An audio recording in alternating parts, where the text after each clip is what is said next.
年性認知症正常に発達した知能が不可逆的に低下し社会生活に支障をきたす病的状態。初期の症状を新しく経験した事象や情報の記憶が困難になる、また日時曜日など時間の見当識障害。周期の症状、場所の感覚が薄れ迷子になる、衣服の着方がわからなくなる、執行失語限界抑圧原始徘徊。高機能の家族さえ認識できなくなる、人格崩壊、自発性の低下から摂食障害、衰弱生命的最後を迎える。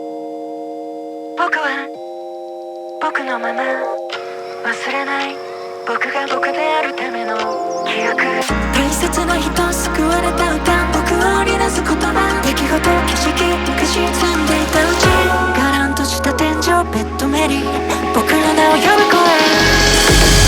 生まれ落ちる今はのどこ、眩しさの中で感じた孤独、摂氏37度ほどの太陽と鳴りやまない拍動、愛しく耐えられた命の不可避な絶望に歯抜く本能、生きたいと叫び続けるもの、僕の中の激しい生き物。そして誰かに愛されたいと願う心、生きてゆけということ、明日終わるとしてもあと少しでも生きてみるということ、息を吸うということ、泣くということ、朝を待つということ、涙を声にしよう、新しい光にまた生まれ落ちよう。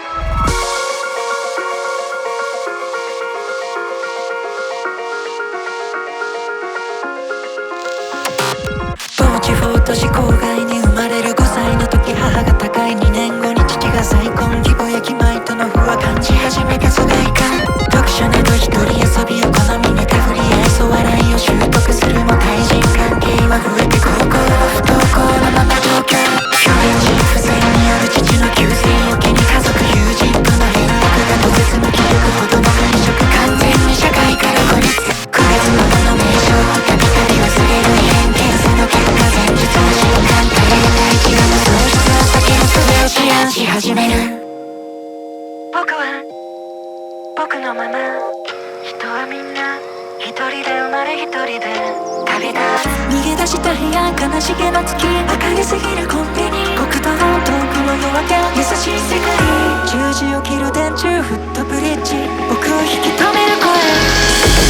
呼吸が止まる今はのどこ、暗闇の中で感じる孤独、はっきりと目に浮かぶ花の表がと薄れていく白桃、愛しく耐えられた命に等しく終わりが訪れる時、僕は僕の定めを理解し、最後の一歩まっさらな空に踏み出せるだろうか。